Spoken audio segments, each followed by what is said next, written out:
So hey guys, what's up? Today, we're gonna be reviewing another Jurassic Park movie. This is Jurassic Park 3, and today I'm all alone, doing the review. I had a different one of the movie already made. Sadly, due to technical issues, I could not get it uploaded, but it was with Jeff and the Mellows, but sadly Jeff cannot join me today. But he should be back for the for some future reviews here on the channel. Anyway, we're talking about it. Jurassic Park 3 was released in 2001. And it's quite possibly the worst of the 5 movies. And it's technically not its fault, but it's kind of its fault. It was the first of the Jurassic Park movies to not be directed by Steven Spielberg, though he had a big role in it. He was not the main director, and it had a lot of problems with it, with recording, like filming, and script revisions, and all that other jazz. I'm not going to go in depth going through the entire movie, because honestly that gets quite boring.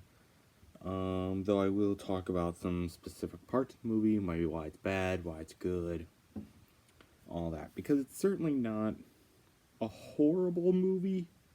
It's not the best either, though. So today we're going to begin starting with, so it kind of takes like that opening plot, it's like an opening scary cutscene, kind of like Jurassic Park and The Lost World, with this kid, and since like his dad or his uncle or something, they go illegally parachuting off a boat around Isla Sorna. The movie does take place in Isla Sorna, but it takes part in the north part, right? I think the north part of the island, whereas the Lost World takes part in the south part of the island. Isla Sorna is that big, you can do it in both spots. But anyway, as they're boating, the boaters at the bottom, they get lost in some fog, and they just mysteriously disappear, to which they are detached from the boat and fly onto the island. And then we cut to the movie. So some characters that return in this movie that you might recognize. Alan Grant, Ellie Sattler both return, though Sattler does not have nearly as large of a part in this movie as she did the first one. Grant has a major role, however. He is working at the dig site still. Dig site's not doing so great, though. His co-worker this time is Billy Brennan, younger guy, who 3D prints a raptor like communication valve that they put in their skulls or something. And they're like talking about communications. But anyway, Grant's very against talking about Jurassic Park, let alone going back to Nublar or Sorna, which has been in the news now recently because of the Lost World incident in San Diego. He's like, no force on earth or heaven can get me on that island. Well, Paul Kirby and Amanda Kirby changed his mind by allowing him to put whatever amount he wants on a check to go on a expedition around Sorna, like a flyover mission to see the dinosaurs. Joining them on the plane is Cooper, friend of the Kirbys, as well as Nash, who flies the plane, and his co-pilot, Udesky. So anyway, it's not a flyover mission, everything. Whatever, we get on the island, they crash. Some big parts, however, of the movie that change here. One is that the T-Rex is no longer the main character, which is something that many people, like the main antagonist, like the main character, which is something that many people do not enjoy. Instead, it's a Spinosaurus, and we figure out that the Spinosaurus is going to be the main antagonist in the movie. Not probably when we first meet the Spino, but when the Spino and the T-Rex fight. And the fight scene is one of the most controversial points in any of the 5 movies that are so far released. It's just like, Spino just completely obliterates the T-Rex. Even though scientific research says that today that the Spino shouldn't have been that strong in the movie, which I guess works. I don't know. But anyway, Spino wins. We still got the Raptors though, but they are a little bit different. The females are the same, or is it the males that are the same? Either one of those genders is the same. But the other one has like quills on the top of their head because they wanted the raptors to kind of like feathers, because that was kind of like something that many people were pushing for dinosaurs to have as modern looks. It was feathers, because many dinosaurs they believe did have feathers, including raptors. Didn't turn out well because they put quills on the top of their head and that's it, which was kind of stupid in my opinion. But whatever. I mean, you got to do what you got to do. But they go on a little bit more about how, everything. Go on about more genetic stuff. They find a lab and then they get chased by raptors. And the reason that the raptors are really after the group is not to hunt them, it's to get the eggs that Billy stole while they found a raptor nest.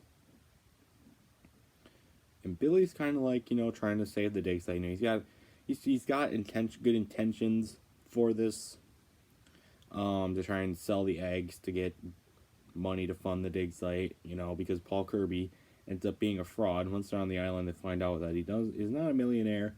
They haven't done many explorations. Paul and Amanda Kirby are a divorced couple, and Paul owns a paint and tile store. It's like Kirby's Paint and Tile Plus or something. But it's not. Just to be the fraud, and so now they're trying to find more ways to get money to fund the dig site that's going downhill. So Billy thinks, steal raptor eggs. That's a great way to go. It's not like don't have a way to get off the island and their parents are going to come and try and get them or anything. This is not really. They eventually find Eric. They eventually find him. Eric's uncle, which is Amanda's brother, is dead. He did not survive the crash, but Eric did, and he hid out in a abandoned like tank truck trailer thing. But that is when Nash dies. All right, let's talk about the characters that have died at this point. Cooper is dead. Nash is dead, both by the Spinosaurus. Udesky was killed by the raptors, because the group got split. Alan got split from the rest of the group, and Udesky got split from the rest of the group. They won't both went separate directions. Udesky got hunted down. Brant almost gets hunted down, but Eric saves him with the smoke grenades, and they hide out in his hideout place. And then so Eric shows around. He's like, he knows Grant. He's just like, oh, I've read all of your books. You're a great man. And Grant's like, okay, that's great. What they find out is that with Eric, with the compies, trying to scare away the compies, he uses a bottle of T-Rex speed. Alan Grant's just like, this is T-Rex P? Where'd you find it? And Eric's like, you don't want to know. I don't think we do want to know. Actually, I do want to know how you get T-Rex P. It's kind of a thing I want to kind of know about. But anyway, so it's now Amanda, Paul, and Billy are looking for Grant and the rest of the group, so they're kind of split up, going through certain sections and stuff. And it's around this time, Paul and Amanda are divorced. I think I said that a little bit earlier, but Paul and Amanda are divorced. But now they're kind of trying to make amends to find their son and try and get him back on the island. And so it's kind of like a little character development between the two of them, even though they're not that great of character development. Grant really doesn't have much character development or anything, but whatever, character development, whatever. The character development is Paul and Amanda getting back together through this great adventure to try and find their son. Whatever. Whatever. So they're going down the forest, and they hear the satellite phone. And Eric immediately recognizes the ringtone, so he runs in the direction of it, and they eventually meet back together at the fence. But there's a big fence surrounding them, and then they're like wondering, where'd the satellite phone come from, because Paul doesn't have it. Well, the Spinosaurus that ate Nash had the phone, and the Spino ate the phone. So the Spino has come back. Surprisingly, he doesn't come back, kind of like in Lost World. Somehow you don't hear the footsteps of this titanic creature walking towards where you are, but whatever, it just pops up out of nowhere. They get away in a nice chase scene, and then another flaw of the movie happens right after this. They're reuniting now. They're through the fence. They're all great. Well, Spino comes out of nowhere and just busts through this fence like it's paper. Gets through it. So now they have to run into this like shed. They have to get into this like shed, down at the bottom. They have to get into this like shed, and like they're gonna lock the doors to try and keep the Spinosaurus out and stuff.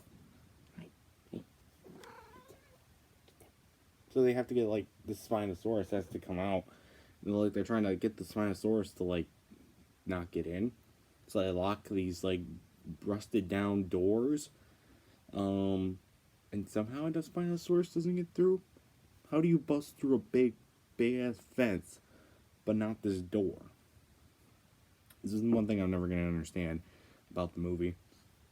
Just like how a 12,000 pound bite force of a T-Rex doesn't break a neck of a Spinosaurus after it's latched on and drove its neck into the ground 3 times, just like in the fight. That's a couple things I won't know about the movie. But anyway, so with Alan and Billy reunited, Alan had Billy's pack. Billy demands that he gives it back. It's like, give the pack back. So Grant opens it, finds the raptor eggs, and then Billy explains how he's had good intentions with the dig site and everything. And Alan's like, some of the worst things have been done with the best intentions. You're no better than the people that built this place. Another great quote by Alan Grant, one of the better characters of the movie, simply because he's Alan Grant and many of the other characters suck. So anyway, now they're in the bird cage, and they're kind of like this foggy cavern of the bird cage, as it's called, where the pteranodons were. And so they're now trying to hide out. So the 5 of them are now reunited and everything, and it's just like, okay, well, what are you gonna do? I mean, I don't know. I know I'm trying to do something. Yes.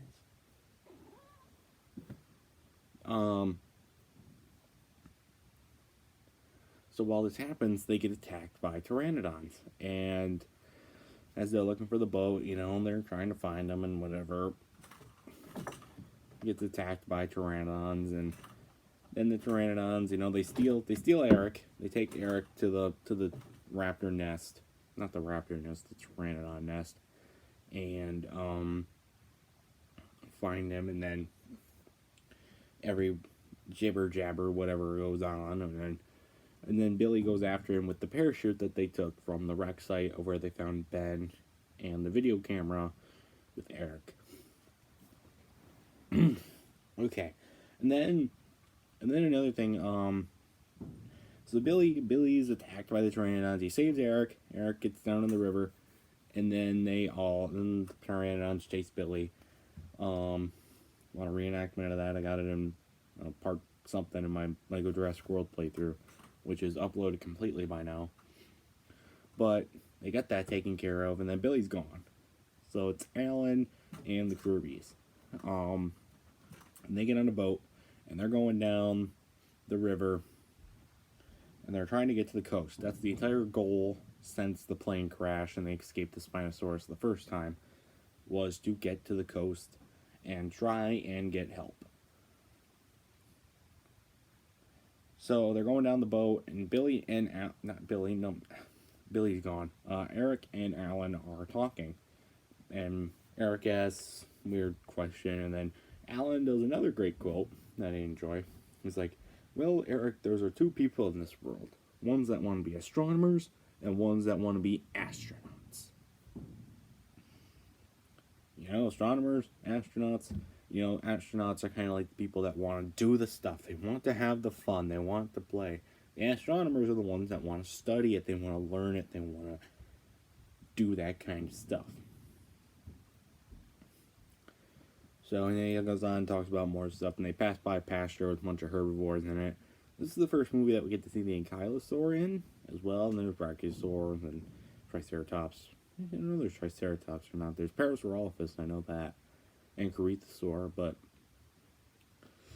So yeah, they're going down, and then, Then we get to nighttime, and they're still in the boat going down the river, and they hear the satellite phone again. The last time they heard the phone, Alan and Eric almost died from the Spino.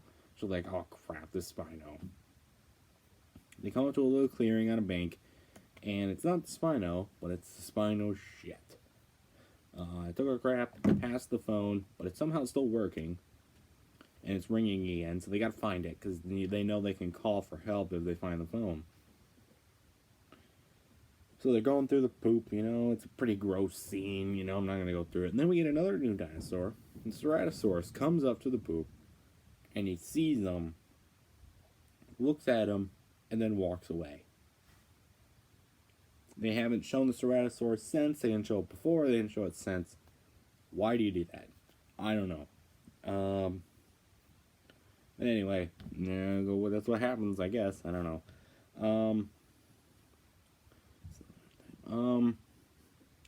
Then they get back on the boat. They find the phone. They get back on the boat.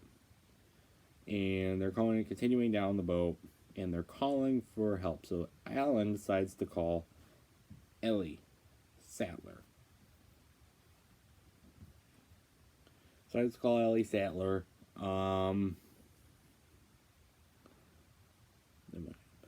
Ellie is not home at the time. Well, she is home. She's talking to her husband. By the way, she's married. Not to Alan, but someone else. And they had a kid.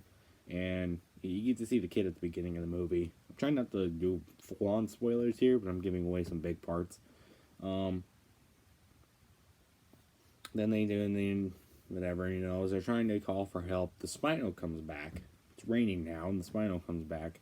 If you watch Jurassic Park's movies, rain means bad. It has rained. When it's rained, it's been bad. At least through the first three. So the Spino comes back and he attacks the boat, and Alan's trying to call for help, but the kid is at the phone, but he's also watching Barney.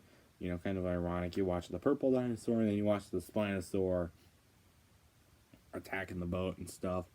Kind of gives a very scary and dramatic scene, interrupted kind of by this kid watching Barney, and he should be turning to his mom, but he's only like 4. He doesn't know what he's doing. Eventually, Ellie comes back in. The kid has his phone in his hand. Ellie picks it up, and Grant's like on the phone, and then she can hear the Spino, and she can hear Alan. And she's like, oh boy, I gotta call for help. That's the last we get of it. So Alan gets out of the water. Alan, Eric, and Amanda get out of the water, but Paul's still in the water with the Spinosaurus and the wrecking boat. And then he realizes he can light the water on fire. Oh god. Throat's getting sore. Should I have something to drink? But they realize that they can light the water on fire with the gasoline that's spilled into the water and scare the Spino away. So Alan finds a flare gun, and it ends up lighting the water on fire, and the Spino runs away. Yay, they defeated the Spino, and, Paul gets out of the water, and we're all safe. Yay. And then they get back, and then they're talking about stuff, Amanda and Paul are trying to, they're really going to get their relationship back together now, and whatever. So you think it's all great. They're getting near the coast, they're doing good. They got the Spino away. Well, they forgot about the raptors. Still have the package with the eggs in it. Billy didn't take that with him.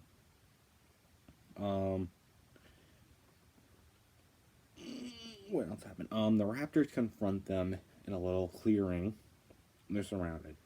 And so Alan has the eggs, but he's like, you gotta give it to Amanda. She's the female. The raptors think she stole it. You gotta give them back the eggs. That's what she does. She gives back the eggs. They take the eggs.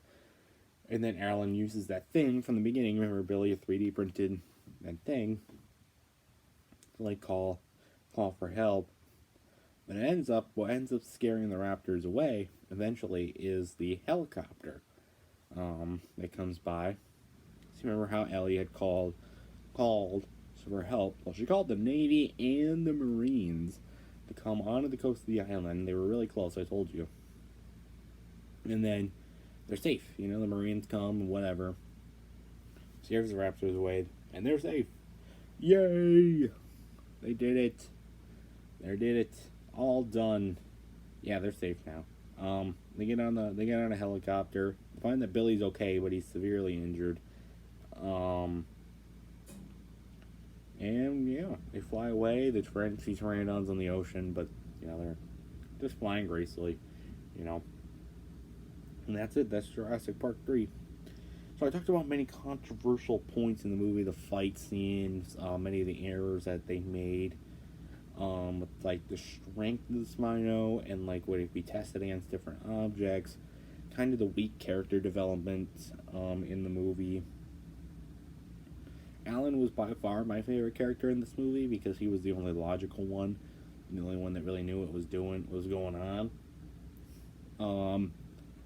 You know, the Spino becoming the main character is a controversial topic, but I feel like it worked. I feel like it did okay.